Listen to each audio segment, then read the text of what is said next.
नमस्कार। सासाराम संसदीय निर्वाचन क्षेत्र से इंडिया और एनडीए का प्रत्याशी कौन होगा, इसकी अभी अधिकृत जानकारी सामने नहीं आ सकी है। लेकिन जो भी एजेंसियां हैं जिनके द्वारा चुनाव से पहले सर्वे का कार्य किया जाता है,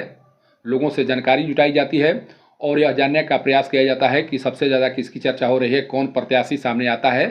तो उसके पक्ष में किस तरह से लोग कार्य करेंगे, इसके बारे में जानकारी लेने का कार्य प्रारंभ कर दिया गया है जो भी एजेंसियां हैं। और कल एक एजेंसी के माध्यम से ये जानकारी सामने आई कि उनके द्वारा भी सर्वे किया जा रहा है और उस एजेंसी के द्वारा मुझसे भी संपर्क किया गया था। कुछ माह पहले एक अंग्रेजी अखबार, प्रतिष्ठित अंग्रेजी अखबार की टीम सासाराम पहुंची हुई थी और उस टीम के द्वारा भी मुझसे बात कर यहाँ की स्थिति के बारे में जानकारी लेने की कोशिश की गई थी। जो भी जानकारी मेरे स्तर से दी जानी चाहिए या जो भी मुझे लगा वो जानकारी मेरे द्वारा उन टीम के सदस्यों के साथ साझा किया गया। कल भी एक एजेंसी के द्वारा सर्वे का कार्य प्रारंभ किया गया था और उस सर्वे एजेंसी के द्वारा मुझसे संपर्क करके यह जानकारी लेने की कोशिश की गई कि अभी क्या कुछ चर्चा यहाँ के प्रत्याशियों को लेकर चल रही है। सोचिए कि किस तरह से अभी एजेंसियां लगातार यह खंगालने में लगी हुई हैं कि कौन से प्रत्याशी यहाँ सबसे ज़्यादा चर्चा में है, किसको यहाँ पर सबसे ज़्यादा पसंद किया जा रहा है और किसे टिकट मिलेगा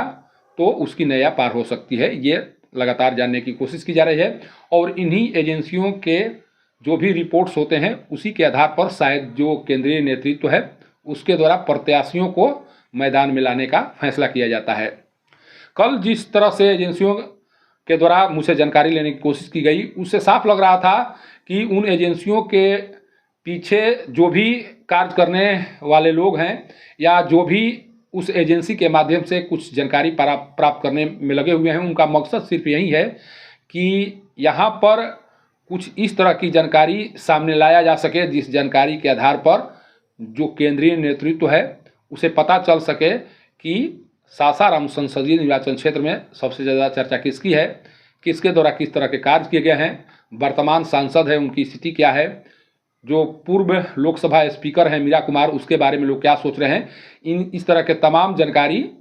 जो सर्वे एजेंसियां हैं उनके द्वारा लेने की कोशिश की जा रही है और कल भी इसी तरह की जानकारी सर्वे एजेंसियों के द्वारा लेने की कोशिश की गई। हालांकि जिस तरह से अभी भी कार्यकर्ताओं में सस्पेंस बना हुआ है और उस सस्पेंस का असर आने वाले समय में दिखाई पड़ेगा, कारण कि अभी तक दोनों इंडिया और एनडीए के जो भी शीर्ष नेतृत्व हैं उनके द्वारा किसी भी प्रत्याशी के बारे में कोई खुलकर जानकारी नहीं दी जा रही है, इसीलिए सस्पेंस बना हुआ है। और इस सस्पेंस के कारण जो तरह तरह के कयास लगाए जा रहे हैं, जो चर्चा हो रही है, वो चर्चा कहीं न कहीं आने वाले लोकसभा चुनाव के दौरान बहुत बड़ा प्रभाव डाल सकेगी और ये उम्मीद जहाँ तक मुझे लग रहा है। जिस तरह से अभी मीरा कुमार और छेदी पासवान को लेकर चर्चा हो रही है, कारण कि मीरा कुमार के बारे में कहा जाता है कि अगर वो मन बनाती हैं यहाँ से चुनाव लड़ने को लेकर तो शायद ही उनके इच्छा के विरुद्ध जाकर इंडिया गठबंधन के द्वारा कोई कार्य किया जाएगा या अन्य प्रत्याशियों को मैदान में उतारने की कोशिश की जाएगी। जिस तरह की चर्चा बहुत पहले से सुनाई पड़ती है और जिस तरह से उनका कद काठी उस पार्टी में है उसी को लेकर लगातार इस बात की चर्चा हो रही है। लेकिन चर्चा यह भी हो रही है कि अगर इंडिया गठबंधन के द्वारा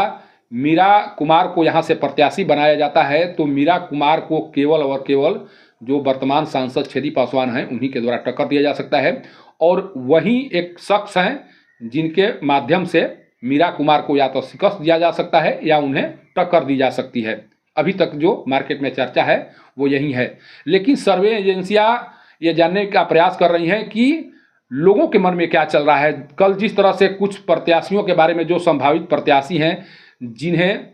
हो सकता है कि उम्मीदवार बनाया जा सके दोनों घटक दलों के द्वारा, उनके बारे में जानने का प्रयास उन लोगों के द्वारा किया जा रहा था।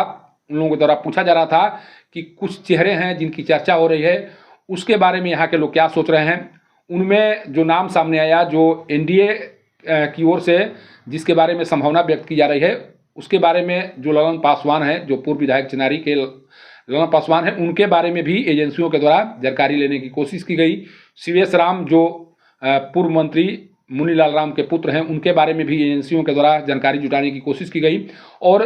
जिस तरह से उन लोगों के द्वारा जानकारी ली जा रही थी, उससे साफ लग रहा है कि कहीं ना कहीं जो इनपुट्स मिल रहे हैं खासकर एनडीए प्रत्याशी को लेकर, उसके बाद एजेंसियों को भी लगता है कि यहाँ पर जो वर्तमान सांसद छेदी पासवान हैं,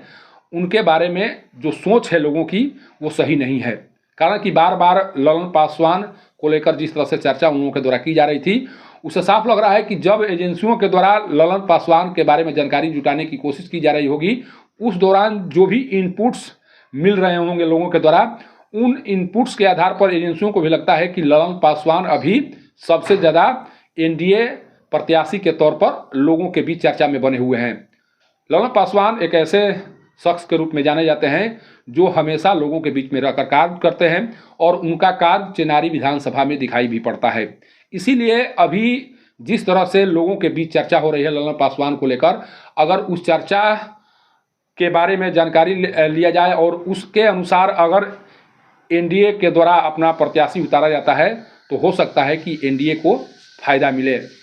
कारण कि जिस तरह से जो सांसद छेदी पासवान हैं, उनके बारे में परसेप्शन बना हुआ है लोगों के मन में, उस परसेप्शन के अनुसार उन्हें लगता है कि अगर वो किसी अन्य घटक दल में होते तो शायद उन्हें चुनाव जीतना बड़ी मुश्किल होती। उनके द्वारा जो जिस तरह से कार्य किया जाता है, उस कार्य करने के तरीके से यहाँ के लोग खुश नहीं हैं। सांसद रहते हुए उनके द्वारा न तो क्षेत्र में सही तरीके से भ्रमण किया जाता है और न उस तरह से कार्य किए जाते हैं जिस कार्य के बदौलत क्षेत्र का विकास हो सके। इसीलिए जिस नाम की सबसे ज़्यादा भी चर्चा हो रही है, उस नाम के बारे में लोग लगातार चौक चौराहों पर चर्चा करते हुए सुनाई पड़ रहे हैं। और उनकी कोशिश है कि अगर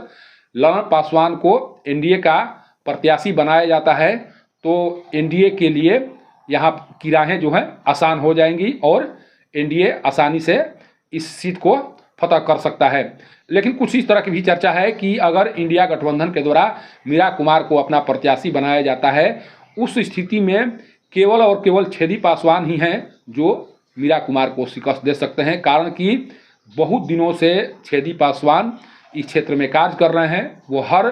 पहलू को समझते हैं, वो जानते हैं कि मीरा कुमार को शिकस्त देने के वो जानते हैं कि मीरा कुमार को किस तरह से शिकस्त दिया जा सकता है, कहाँ पर किस तरह से कार्य किया जा सकता है। ये अनुभव उनके साथ जुड़ा हुआ है और इसी अनुभव का लाभ उनके द्वारा लगातार उठाया जा रहा है। लेकिन अगर मीरा कुमार यहाँ से चुनाव नहीं लड़ती हैं तो एनडीए से अपने प्रत्याशी के बारे में ज़रूर कुछ इस तरह की जानकारी सामने लाने की कोशिश की जानी चाहिए जिस जानकारी के आधार पर यह समझा जा सके कि लोग यहाँ के बारे में, यहाँ के प्रत्याशियों के बारे में क्या सोच रहे हैं, लोगों के मन में क्या चल रहा है और लोगों के मन में सबसे ज़्यादा किस प्रत्याशी का जो कार्य है बोल रहा है, किस प्रत्याशी के द्वारा किस तरह से कार्य किया गया है। इसके बारे में एनडीए के जो भी शीर्ष नेतृत्व हैं या जो भी कर्ता धर्ता हैं जिनके स्तर से टिकट का बंटवारा किया जाता है, उनको आकर या इस तरह की एजेंसियों के माध्यम से जानकारी जुटाने की कोशिश की जानी चाहिए। कारण कि जिस तरह से प्रधानमंत्री नरेंद्र मोदी के नाम पर अभी तक जो कुछ हो रहा है या जिस तरह से 14 और 19 का चुनाव जीता गया सांसद छेदी पासवान के द्वारा, वो बार बार संभव नहीं है। कारण कि किसी भी क्षेत्र की जो भी जनता है उसके मन में विकास की चाहत है और उन्हें लगता है कि जो भी उनके प्रतिनिधि हों या जिनके द्वारा इस क्षेत्र का प्रतिनिधित्व किया जाए, उनके स्तर से उनके क्षेत्र का विकास हो सके। लेकिन जिस तरह से विकास होना चाहिए, विगत 10 वर्षों में सांसद छेदी पासवान इस क्षेत्र का प्रतिनिधित्व कर रहे हैं और इन 10 वर्षों में जो कुछ विकास हुआ है उसके बारे में सभी लोग जानते हैं। उन्हें पता है कि किस तरह का विकास सासाराम संसदीय निर्वाचन क्षेत्र में हुआ है। इसीलिए लोगों को लगता है कि हर बार प्रधानमंत्री नरेंद्र मोदी के नाम पर चुनाव न लड़ा जाए और कुछ इस तरह के प्रत्याशी को सामने लाया जाए जिस प्रत्याशी के बदौलत क्षेत्र का विकास किया जा सके। और इसीलिए लगातार लोग ललन पासवान के नाम की चर्चा करते हुए सुनाई पड़ रहे हैं। सोचिए कि ललन पासवान किस तरह से चेनारी विधानसभा में काम किए हुए हैं, वो किस तरह से लोगों के बीच रहते हैं और लोगों के मन में किस तरह से ललन पासवान बसते हैं। अगर आज भी कोई भी व्यक्ति सर्वेक्षण कराता है या कोई एजेंसियां सर्वेक्षण कराती हैं तो उनके सर्वेक्षण का जो रिपोर्ट तैयार होगा उस रिपोर्ट में ललन पासवान का नाम सबसे ऊपर होगा और ललन पासवान भी कोशिश में लगे हुए हैं कि किसी तरह से उन्हें एनडीए का प्रत्याशी बनाया जाए। लेकिन देखना यह होगा कि जिस तरह से एनडीए और इंडिया को लेकर अभी मंथन चल रहा है शीर्ष नेतृत्व के स्तर पर, उसमें क्या कुछ निकल कर सामने आता है।